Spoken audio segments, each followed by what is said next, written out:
Tuhan bersamamu.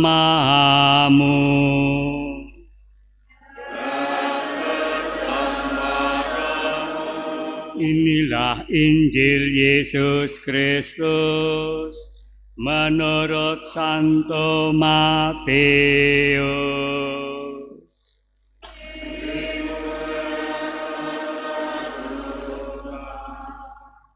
Bab 4 ayat 12 sampai dengan 17. Ketika mendengar bahwa Yohanes Pembaptis telah ditangkap, Yesus menyingkir ke Galilea. Ia meninggalkan Nazaret dan diam di Kapernaum di tepi danau di daerah Zebulon dan Naftali. Dengan demikian genaplah firman yang disampaikan oleh Nabi Yesaya. Tanah Zebulon dan tanah Naftali jalan ke laut, daerah seberang sungai Yordan Galilea, wilayah bangsa-bangsa lain. Bangsa yang diam dalam kegelapan telah melihat terang yang besar. Dan bagi mereka yang diam di negeri yang dinaungi maut, telah terbit terang. Sejak itu Yesus memberitakan, bertobatlah sebab kerajaan surga sudah dekat. Demikianlah sabda Tuhan.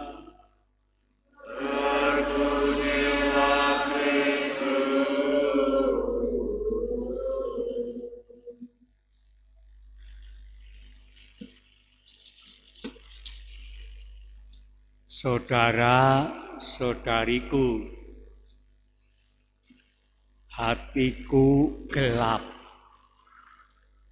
Hatiku gelap itulah kata orang yang sedang ditimpa bencana atau masalah. Kata gelap adalah kiasan atau simbolis. Dalam kegelapan hidup, kita tidak melihat apa-apa. Kita bisa menabrak ke sana kemari ketika suasana gelap. Tidak hanya itu, dalam ruangan yang gelap, hati kita juga menjadi tidak enak, sumpek rasanya. Buntutnya kita bisa merasa takut, merasa cemas, merasa was-was dan gelisah.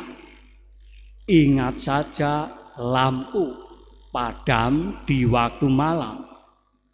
Kita tidak bisa lihat apa-apa. Apalagi yang punya HP kebetulan drop, lalu menyalakan lampu di HP juga tidak bisa karena drop batunya. Tetapi begitu lampu menyala, hati kita menjadi gembira.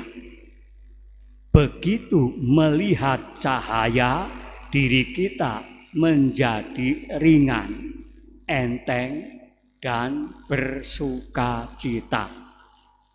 Kegelapan hati yang dalam dan kemudian berubah menjadi sukacita merupakan warna bacaan kitab suci hari ini yang hendak kita renungkan bersama.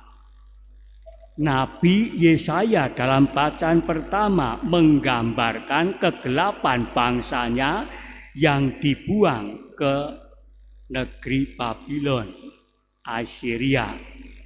Rasanya seperti orang yang ditangkap polisi dan digelandang ke tahanan, sebagaimana kita lihat di layar televisi atau di YouTube, misalnya buser, sergap, patroli, dan seterusnya. rasa sedih, malu, takut, marah, gelap mengiringi langkah orang yang dibuang dan yang ditangkap. Akan tetapi Tuhan Allah berjanji melalui Nabi Yesaya bahwa bangsa yang hidup dalam kegelapan akan segera berubah dari saat gelap kepada terang. Orang-orang yang sedih dan gelap itu akan segera menjadi sukacita, bahkan bersorak-sorai. Sang terang yang besar itulah yang diwartakan hari ini, yakni Yesus Kristus. Yang dalam bacaan Injil hari ini, Yesus memulai karyanya di hadapan umum dengan menampilkan program yang amat jelas, yakni mewartakan kerajaan Allah dan menuntut suatu pertobatan.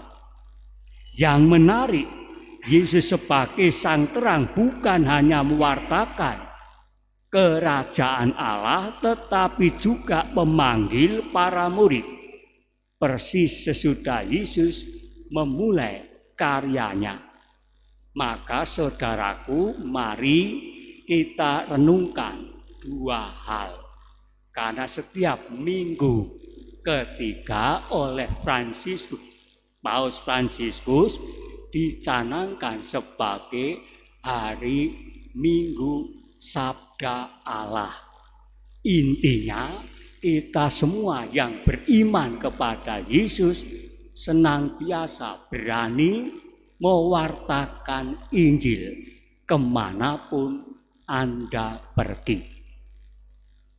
Dua hal yang perlu kita renungkan. Yang pertama, kelompok murid yang dipanggil Yesus menjadi komunitas yang menerima dan menghayati pewartaan mengenai kerajaan Allah dan ajakan untuk bertobat.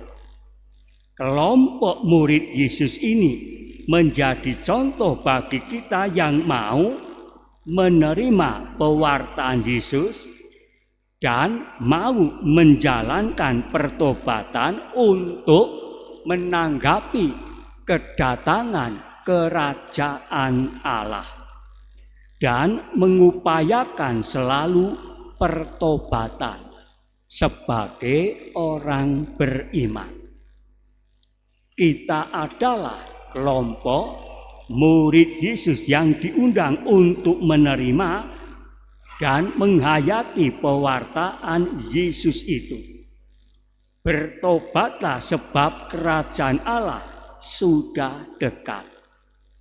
Inilah pewartaan Yesus. Tetapi bukankah kita lebih sering menghayati iman dalam kehidupan harian kita itu secara formal, rutinitas, bahkan yuridis? Bila kita berdoa demi rutinitas, demi kewajiban, demi kelihatan bahwa kita hadir dan ikut berdoa bersama.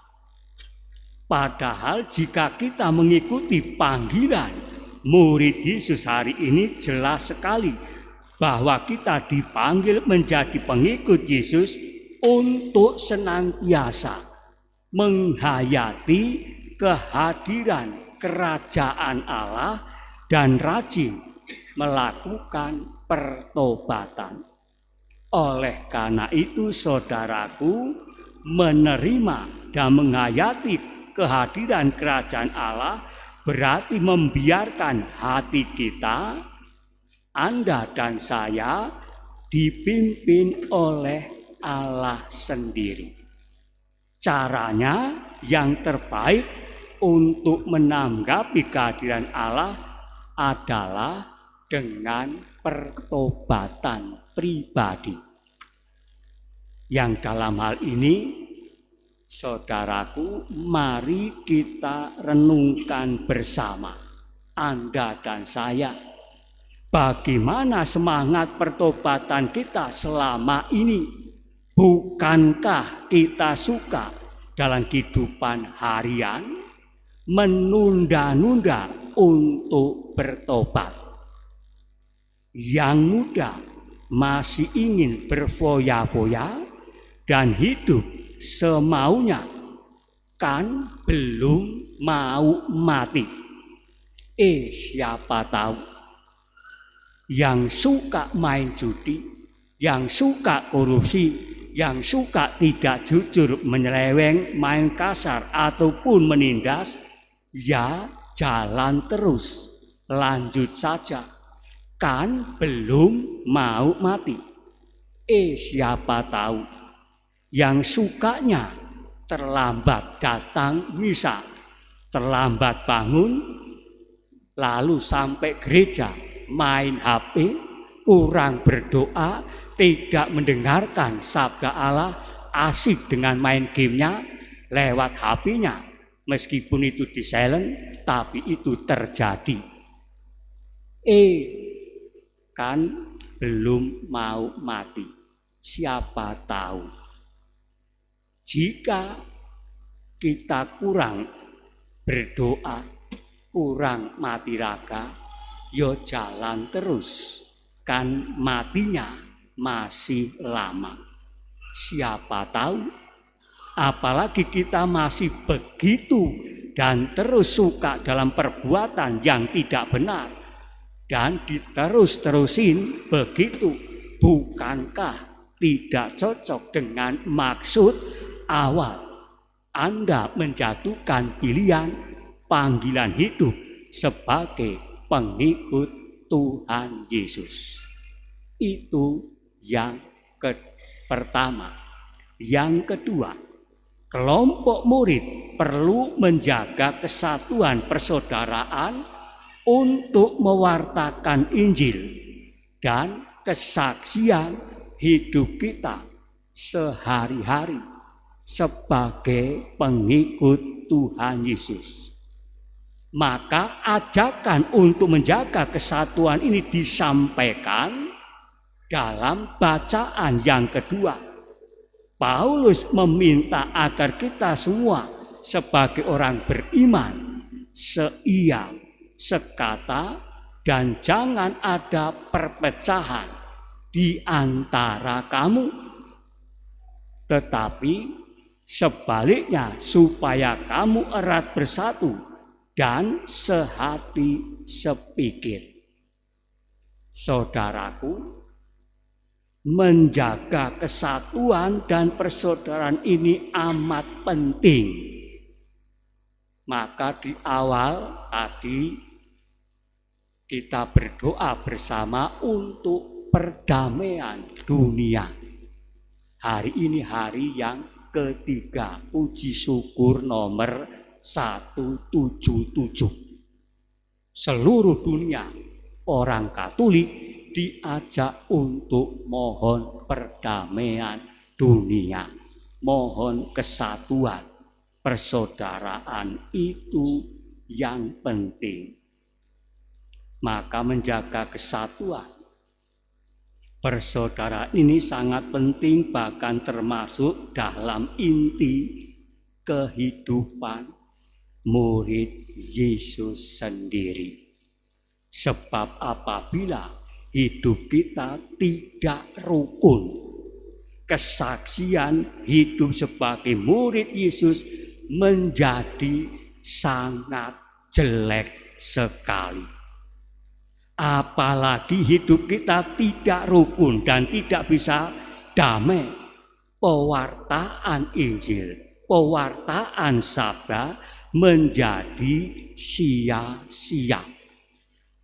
Maka harus diakui, saudaraku, kita betapa diri kita masing-masing sebagai pengikut Tuhan Yesus mudah muncul semangat iri hati, persaingan, saling menyalahkan, dan saling menjatuhkan justru sebagai pengikut Tuhan Yesus sendiri yang ada di dalamnya. Masih sering Anda dan saya mendengar atau kita dengar bagaimana ada suasana yang tidak enak dan tidak rukun. Misalnya di antara pengurus stasi, pengurus lingkungan, ibu-ibu, pengurus kelompok doa ini dan itu, kelompok doa karismatik, kelompok doa koronka, kelompok doa Legio Maria, kelompok doa yakni Tritunggal Maha Kudus, masih saling gontok-gontokan, saling menjatuhkan, dan seterusnya.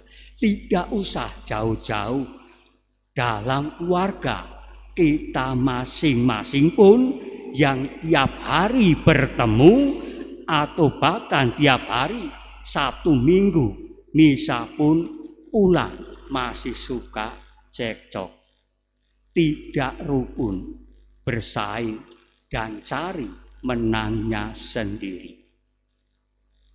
Akibatnya orang-orang yang tidak seiman dengan kita akan berkata, ternyata menjadi orang Katolik pun sama saja, ribut, cekcok. Katanya orang Katolik itu hidupnya penuh dengan cinta kasih, penuh dengan pengampunan. Nyatanya mereka gontok-gontokan sendiri. Nah, kalau sudah begitu maka pewartaan Injil tidak efektif lagi. Bukan karena Injilnya tidak berdaya, tetapi karena kita sendiri tidak menghayatinya, tidak melaksanakan perintah-perintahnya dalam kehidupan harian kita sebagai orang beriman.